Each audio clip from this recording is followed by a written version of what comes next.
میں حضرت علی رضی اللہ تعالیٰ عنہ کی شہادت بھی اسی الفتنۃ الکبریٰ کا تسلسل ہے. وہ جو عبداللہ ابن سبا کا پیدا کردہ عظیم ترین فتنہ تھا، اسی کا ایک نتیجہ حضرت علی کی شہادت بھی ہے، لیکن وہ بات ذرا تفصیل سے سمجھنی ہوگی. اور اس کے لیے میں ممنون احسان ہوں، حال ہی میں ایک کتاب چھپی ہے، ڈاکٹر سید رضوان علی ندوی، وہ محقق ہیں تاریخ کے، انہوں نے بڑی تاریخی تحقیق کے بعد جو باتیں بیان کی ہیں وہ میں آپ کے سامنے رکھ رہا ہوں. عرب میں جنوب مغرب کی کونے میں، جہاں یہ یمن بھی آباد ہے، اس کے اوپر نجران ہے، اسی علاقے میں یمامہ کا علاقہ کہلاتا ہے. یہاں ایک قبیلہ آباد تھا، بنو تمیم. یہ جو لوگ تھے بڑے کرخت مزاج، جنگجو، اکھڑ، ضدی، اور جس بات کو ایک دفعہ مان لے اس پر اڑ جانے والے اور مر مٹنے والے. یہیں سے فتنہ پہلا اٹھا تھا. سب سے بڑا جو نئے جھوٹے نبی کھڑے ہوئے تھے ان میں سب سے بڑا تو مسیلمہ کذاب تھا. یہی تو علاقہ تھا. اور اس کے خلاف اس فتنے کی سرکوبی میں کتنے صحابہ، 1200 صحابہ ایک جنگ کے اندر شہید ہوئے، جن میں 500 جو ہیں وہ حفاظ تھے رضی اللہ تعالیٰ عنہ اجمعین. تو یہ لوگ جو یہ تھے بڑے زوردار تھے.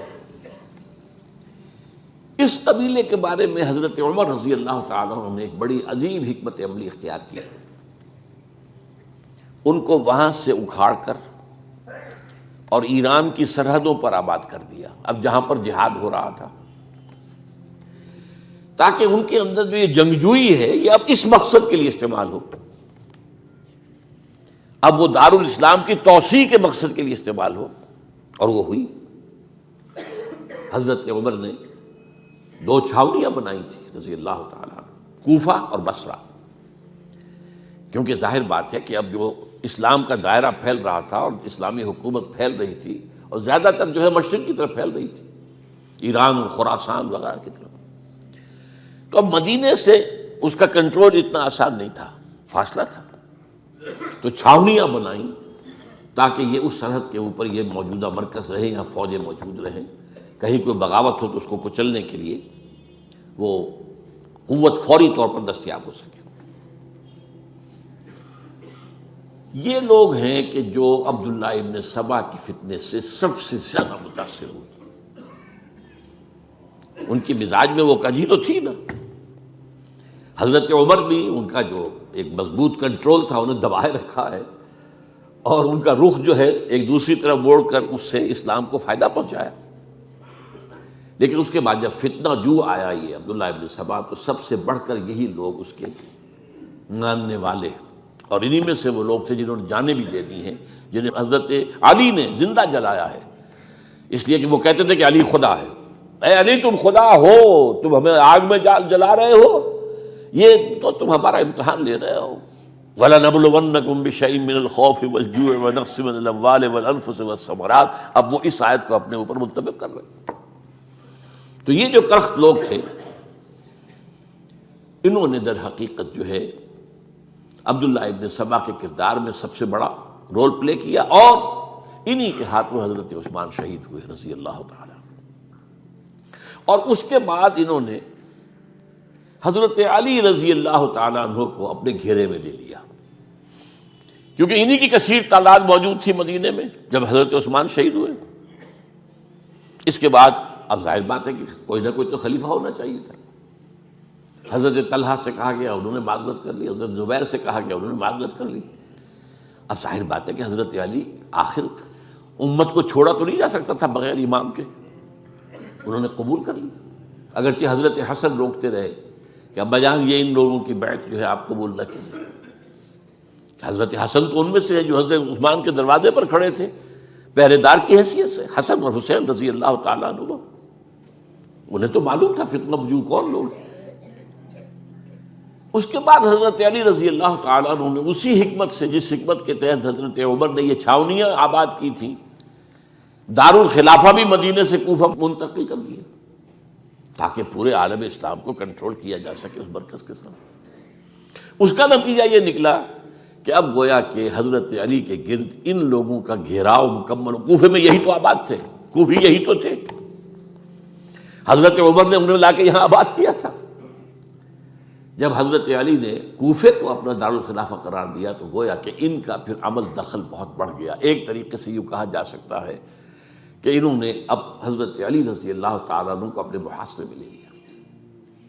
چنانچہ جنگ جمل کے موقع پر یہ ہوا ہے کہ صلح ہو گئی تھی. حضرت عائشہ رضی اللہ تعالیٰ عنہ کے جو نمائندے تھے اور ادھر سے حضرت علی، صلح ہو گئی تھی، طے ہو گیا تھا کہ ہاں قاتلین عثمان کو جو ہے اس کو سزا دی جائے گی، قصاص لیا جائے گا حضرت عثمان کی قتل کا. لیکن ان لوگوں نے 10,000 آدمی کھڑے ہو گئے کوفے کے اندر، ہم سب قاتل ہیں عثمان کے، لوگ قصاص ان سے اگر لے سکتے ہو. جس کے نتیجے میں اور انہوں نے جنگ شروع کر دی. اور جب جنگ شروع ہو جائے تو پھر اس کے بعد تو کوئی نہیں دیکھ سکتا کیوں شروع ہوئی، کیسے شروع ہوئی، کس نے شروع کی. اب تو یا مارو یا مرو، دو ہی باتیں ہوتی. 10,000 مسلمان ایک رات میں شہید ہوئے جنگ جمل میں. اب اس کے بعد حضرت علی رضی اللہ تعالیٰ عنہ کی خلافت جو ہے حضرت امیر معاویہ نے ماننے سے انکار کر دیا. جب تک قاتلین عثمان کو سزا نہیں دیتے ہم بیعت نہیں کریں گے. یہ نہیں کہ دعویٰ کیا ہو کہ میں خلافت کا حقدار ہوں، یہ نہیں، لیکن یہ کہ آپ کو ان کو سزا دینی چاہیے. اب یہ تھا وہ مخمصہ جس میں حضرت علی رضی اللہ تعالیٰ عنہ وہ فرماتے تھے تم میرا ساتھ دو تو میں ان قاتلین عثمان سے سزا جو ہے ان کو سزا دے سکتا. ادھر انہیں پتا تھا کہ میں سرنڈر کرتا ہوں تو مجھے علی تک تو پہنچنے کوئی نہیں دے گا، راستے میں ختم کر دیں گے رضی اللہ تعالیٰ عنہ. تو یہ پیچ تھا ایک جو ایسا پڑا ہے. اب اس میں جب حضرت معاویہ اور حضرت علی کے مابین فیصلہ کن جنگ ہوئی، جنگ صفین جسے کہتے ہیں، جس میں 70,000 مسلمان ایک دوسرے کی تلواروں، تیروں، نیزوں سے قتل ہوئے. اس موقع پر حضرت معاویہ کی طرف سے ایک آفر آئی. قرآن مجید کو نیزے پر اٹھا کر لوگوں نے کہا کہ یہ خون ریزی بند کر دو، ہم قرآن کا فیصلہ ماننے کو تیار ہیں. حضرت علی دیکھ رہے تھے کہ یہ اصل میں میری فتح کو شکست سے بدلنے کا پروگرام ہے. تقریباً فتح میری ہو چکی ہے، لیکن یہ جو طبقہ تھا یہ انہوں نے کہا نہیں بڑی ٹھیک بات کہہ رہے ہیں، وہ مانیے ان کی بات، جنگ بند کی.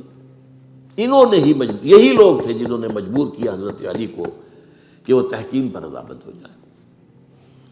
اس کے بعد تحکیم میں جو معاملہ ہوا، حضرت علی حضرت عبداللہ ابن عباس کو اپنی طرف سے حاکم بنانا چاہتے تھے، یہ اڑ گئے نہیں.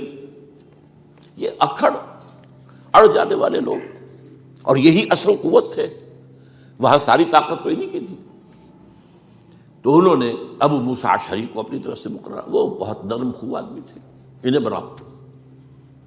بہرحال جو بھی بات طے ہوئی، اب تاریخ کی روایتوں میں اختلاف ہو سکتا ہے. کہا یہ جاتا ہے کہ طے تو یہ ہوا تھا حکمین کے مابین، ادھر سے ابو موسیٰ اشعری، ادھر سے عمرو بن العاص رضی اللہ تعالی عنہما، کہ آپ اپنے جو کلائنٹ ہیں حضرت علی آپ انہیں معزول کر دیجئے، میں معاویہ کو معزول کر دیتا ہوں، پھر جو ہے مسلمان فیصلہ کر لیں کسی اور کی عبادت.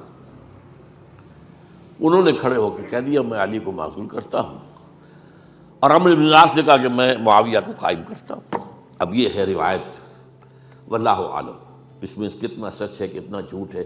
میں کوئی مورخ نہیں ہوں، میں کوئی تاریخ کا محقق نہیں ہوں. اس کے بعد جو ہے اب یہ لوگ انہوں نے کہا کہ مانیے تحکیم کو، اور جب انہوں نے حضرت علی نے اس تحکیم کے فیصلے کو ماننے سے انکار کیا تو باغی ہو گئے، حضرت علی کو کافر قرار دیا، اور جا کر ایک جگہ پر حرورہ ایک جگہ تھی وہاں پر جا کے جمع ہو گئے، جتھا بندی کی، بہت بڑی طاقت پر وہاں کری. انہوں نے طے کیا کہ علی بھی کافر ہو گیا، معاویہ بھی کافر ہو گیا، عمرو بن العاص بھی کافر ہو گئے، سب کافر ہیں.